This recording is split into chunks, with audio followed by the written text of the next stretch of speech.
G'day everyone and welcome back to another episode of Australian Rural Adventures. As you know, my name is Dougie and I'm of course really excited to share this content with you. Promised in the last video, I said I was going to chuck a DIY snorkel on the $2,000 tourer.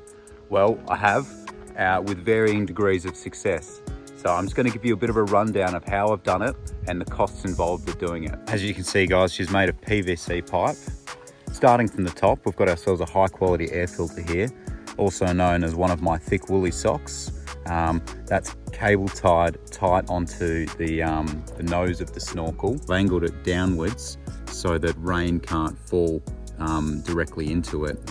And you've got a rivet here onto a little bracket here. These brackets are about 90 cents from Bunnings. And from the nose of the snorkel, we've got 90mm PVC pipe right to this corner where it changes to a 22-degree bend. So moving from this 22-degree bend, we've got more 90mm pipe here and a 90-degree angle. These bits of pipe are about $8 or $9 each for a metre. And these bends, they vary from about $3 to $5 each. So the 90-degree bend goes into this horrible hole here I've absolutely maimed, and I'll show some footage now of me cutting the hole. The steel on the wing of this Subaru ended up being a lot thicker than I anticipated, and I couldn't quite get through it with a hole saw, so I ended up having to use an angle grinder. I've got some old fuel hose here. I put a seam down it and wedged it into the onto the edge of the fender, just so we're not left with a razor sharp edge. Now you might find this funny, but when I was cutting that hole, something else went wrong, and I cut through the bonnet release cable for the bonnet, obviously. So I've ended up having to redirect it here. This is the end that goes to the bonnet latch, and I've just put this bolt on here. So now this is how I have to open my bonnet like that. I have to pull that. Idiot.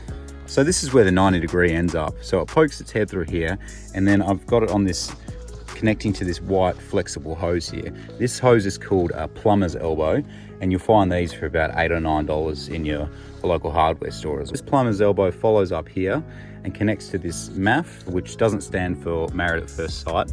It stands for Mass Airflow Sensor.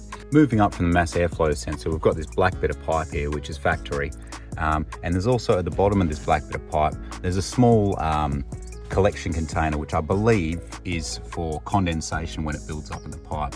So if condensation builds up in there, I believe that's what it's for. It drips out down into this little collection container as opposed to going directly into your engine. So from there, it just goes to this air box here, which doesn't contain anything, and then directly through the throttle body and obviously into your engine itself.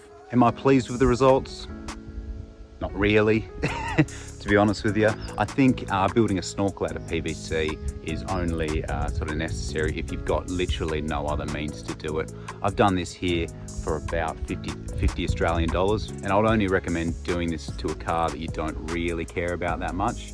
Although I am growing to like the $2,000 tourer quite a lot. It hasn't gone quite as well as I thought it would, especially down here at the hole in the fender. That was a bit of a hack job, and I wasn't overly happy with myself, and I got a little bit frustrated, to be honest with you.